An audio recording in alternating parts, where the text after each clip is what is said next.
Hello, my name's Nick Gross. This is the fourth lesson in the series of beginner guitar lessons. In our previous lesson, I taught you guys the major scale. That's the G major scale. And then I taught you guys a 1-4-5 chord progression in the key of G, which was G major, C major, and D major. That's the first, fourth, and fifth note in the G major scale. Now, obviously, we have a second note, a third note, and a sixth note, and a seventh note that we haven't talked about whatsoever. So I'm going to explain to you guys how we derive a key from our scale. Now, if you look at the distance between A and G and B, which are the G, B, and D are our notes in major, in our G major chord, right? So we have G, B, D.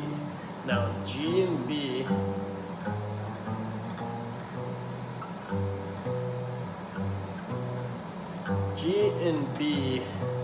have a distance of 4 frets apart. So if I was at G and I went 1, so 1, 2, 3, 4, I would move 4 notes from the G to get to the B. Now, in music, the distance that from note to note is known as steps.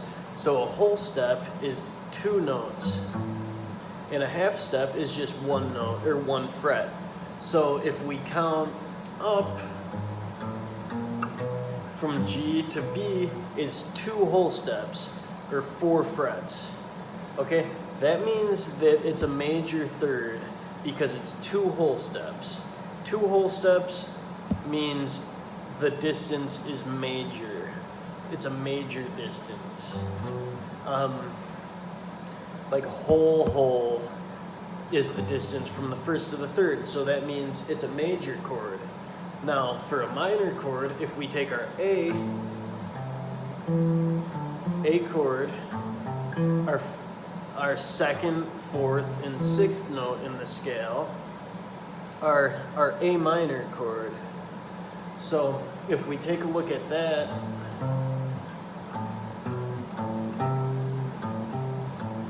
if we take this note, which is C, and find it on this string from A to C is 3 notes, or 3 frets up. The previous one was 4 frets up, so it was 2 whole steps. This is a whole step and a half step. That means that it's a minor third. From the first note of the chord to the third note of the chord, the distance is minor. Instead of major being 2 whole steps, it's a whole step and a half step, making it minor. So if we go through our chords, our third note also has a minor third. Our third note in the scale, from the third to the fifth note in the scale, is a minor third here. Fourth note is a major third, and the fifth note is a major third as well. Our sixth note is a minor third, and our seventh note is augmented. Okay, or there's some other word for it, but essentially that means that we're gonna have a regular, so here's the seventh note.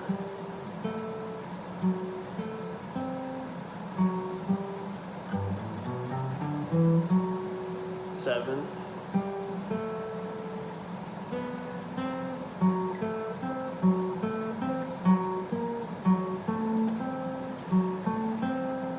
See, it's a minor third, but the distance, so we have a minor third, but the distance from the third to the fifth note is also minor. In every other chord, our distance from the third to the fifth note is a major chord, or a major third. from the third note to the fifth note, it's always a major chord other than in our seventh chord here. So it's augmented, or actually it's diminished. It's a diminished chord, okay? And all that means is that we have a minor, or the distance from our seventh note, it's two minors instead of a major chord is a major third, and then from the third to the fifth, or our minor is a minor third, and then our distance from the third to the fifth is a major third. So the reason that this chord is the only one that's not major or minor is because of its distance from the third to the fifth chord. So now that we have that out of the way, if you have your circle of fifths sheet that you have previously printed out or saved, or whatever you did with it, maybe drew your own, if you have that with you, get it out. If not, no big deal. But let's take a look at it. Now, in the key of, so if you look towards the center of the circle from your key, C, underneath C, it'll say A. In the center of it, it's going to say A. So that means that the relative minor of a C, the note C, or a C major chord, is going to be A minor. It's the relative minor. That means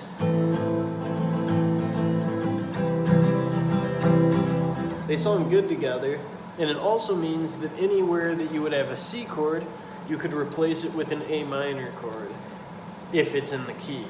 But for this key, it's going to work perfectly. So now you look at your key of G.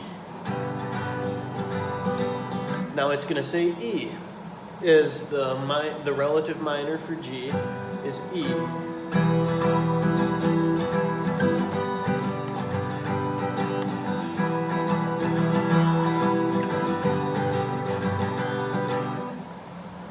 And simply put, the reason that these chords are relative to each other is because A minor has A, C, and E, right? So A, E, and then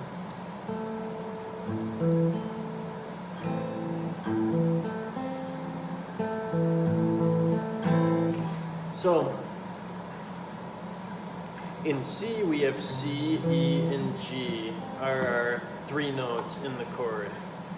Now A minor has A, C, and E, and C has C, E, and G, so they're one note apart, right? So they sound good together, and you can use them in place of each other. So let's say we have our E minor chord. I'm going to show you guys the E minor chord now. It's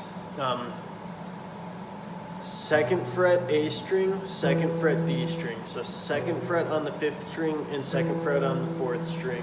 And then you just strum it all together. So before we played G, C, and D. Now what we're going to do is a little exercise. Instead of the G, play the E.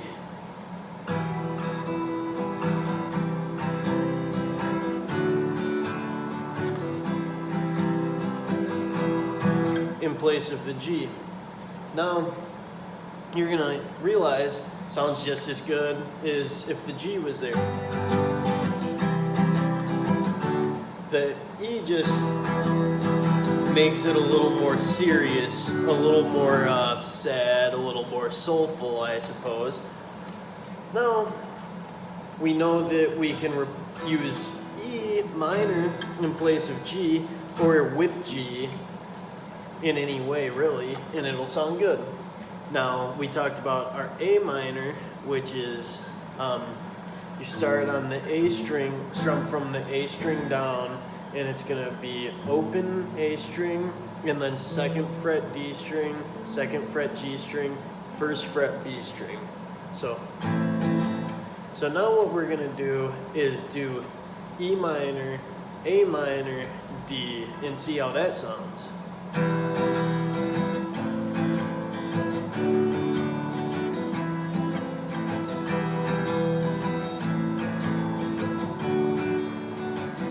Something's missing there, right? Something's missing there.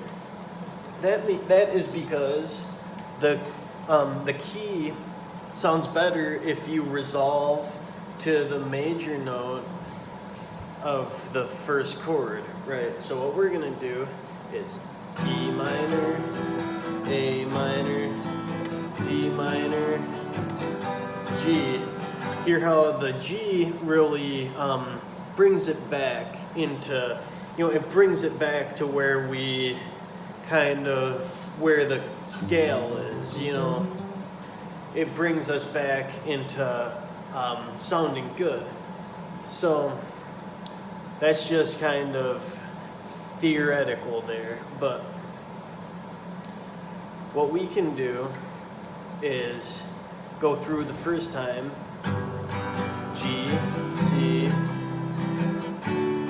D, and then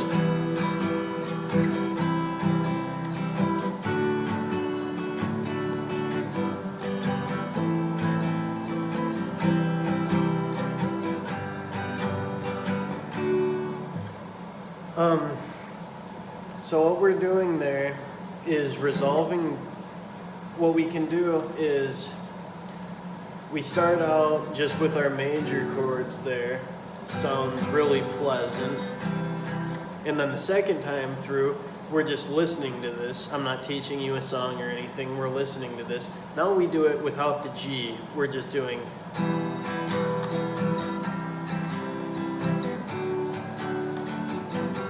And then instead of holding onto the D for twice as long as the other chords, we go back to the G, and it sounds nice. So that kind of shows you how you can use these chords. Now for the A minor, let's do G, A minor, D, C.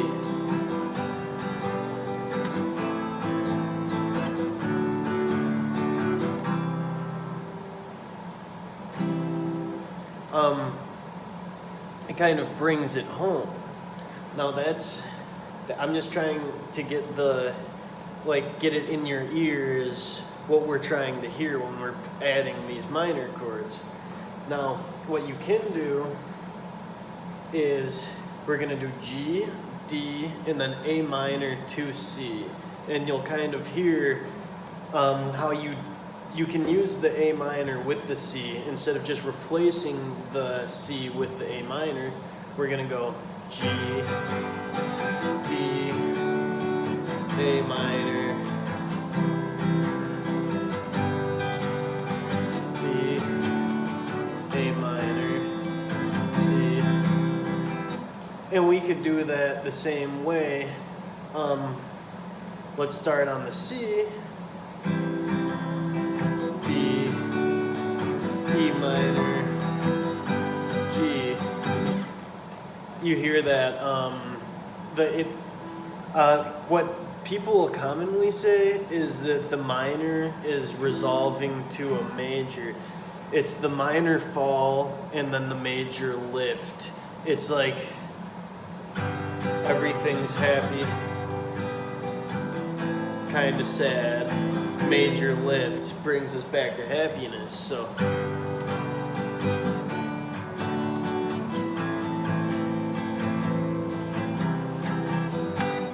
Hear that? You don't want to end. You don't want to end on such a sad feeling when you're starting with something so happy, right?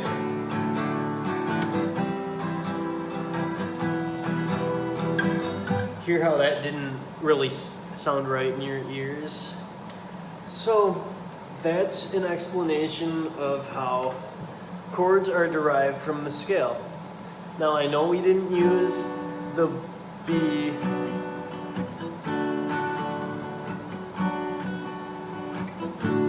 but the B minor is the relative minor of our D chord. Okay, so that kind of shows you how all of our major chords and minor chords are related to each other, or they're at least relative of each other, because they contain all of the same notes except for one being the root note of the chord, of the minor chord. Okay, so A minor, right, C doesn't have A in it, it's C, E, G. So A, C, E, C, E, G, A, C, E,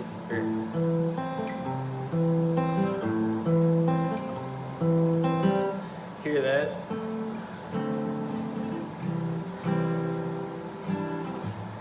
Okay.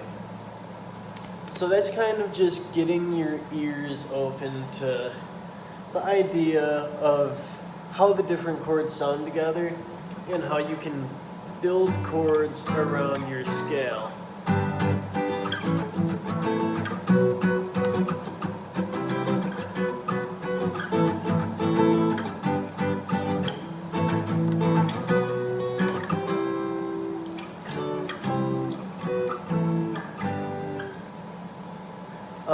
So if we were to go into the key of C, we could do all the same stuff. C, F, G. Our relative minor to C is A. Our relative minor to F is D minor. So C is A minor, F is D minor, and then E minor is relative to the G. Since we have the C and the G chord, the only chord we have to learn to play in C is our F chord. And that's what I'm going to show you guys in the next lesson, as well as some other cool tricks.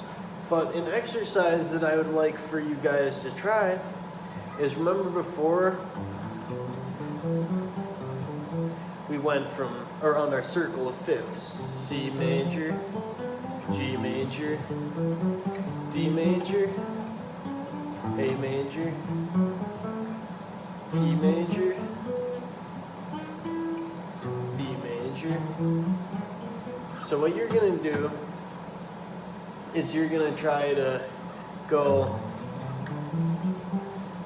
you're going to try to just, as you play through major, minor, minor, major, major, minor, diminished octave, which is a major, and what you're going to do is, okay, I'm in G, I know my chords for G, I go to C,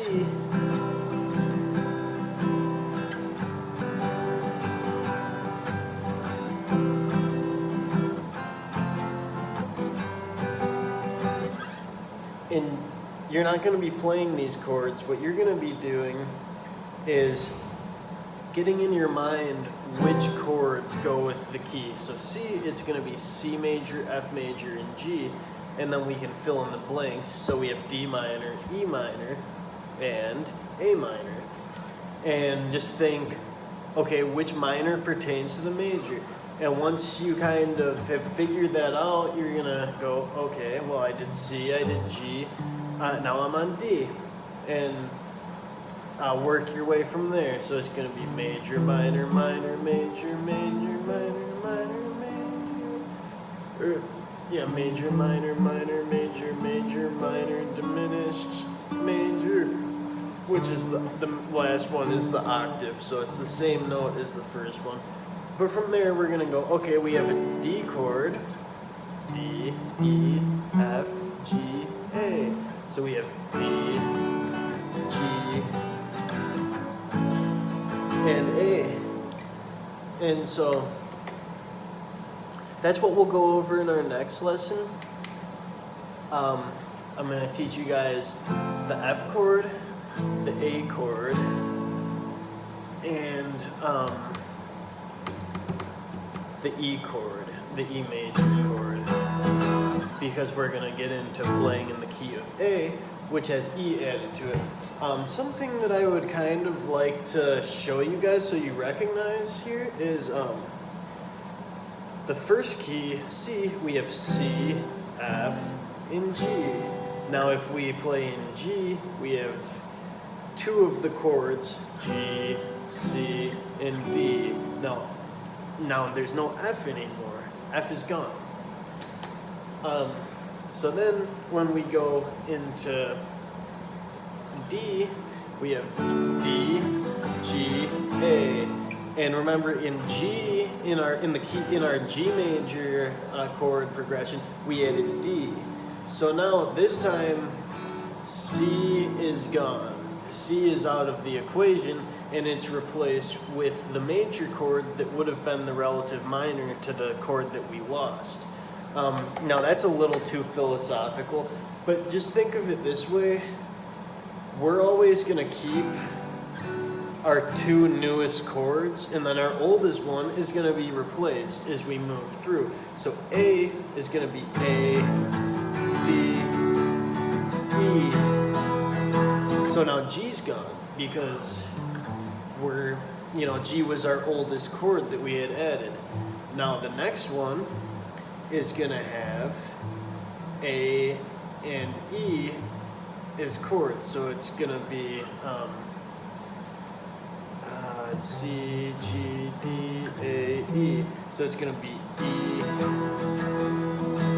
And then we're going to go E, F, G, A, B. So we have E, A, B.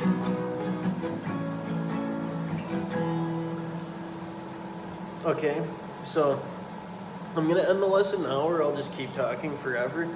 But I think it's really important that you guys kind of think, okay, so we're going into the key of A. That means we're adding an A chord to it, but we keep our D and our E chord that we had previously, we're adding an E chord because it's the fifth note. So when you go into a new chord, or a new scale, working your way around the circle of fifths, what you're going to want to do is just say, okay, I know which chord we're adding, and I know which chord is going to leave, because our new chord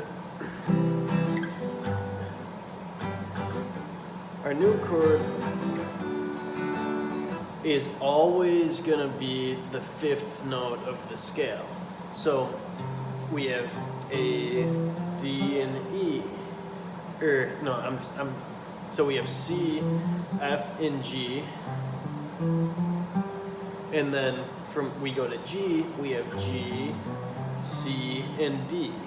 So that means F is gone, and it's replaced with the fourth note the fifth note in our scale. And then we can go up to our D, E, F, G, A. So we have D and G that were previous, and our fifth note, A, is our new chord.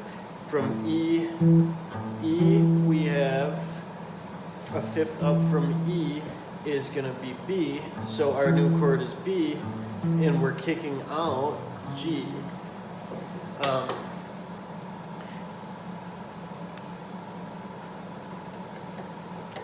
That's about it.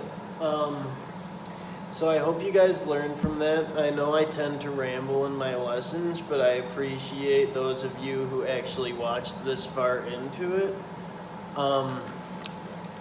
If you have any requests or songs that you'd like to learn, comment, and I guarantee you that I will make the lesson for the song you want to learn. Also, after our next lesson, I'm going to assign you guys homework. It's going to be 3 different songs, and they're each going to be in a different key. We're going to have one in the key of C, one in the key of G, and then one in the key of D. Okay? So, next lesson, I'm going to teach you guys the chords, and then at the end of the lesson, I'm going to tell you guys what 3 songs we're going to learn, and then I'll post links in the description to the music for those songs, or I may make a video. Yeah, I'll probably do a lesson on all 3 of the songs, and that'll be the so those will be the 5th and 6th lessons. But the reason that I'm doing this is because I want you guys to be able to play something and for it to sound good, so you can have that gratification of saying, oh,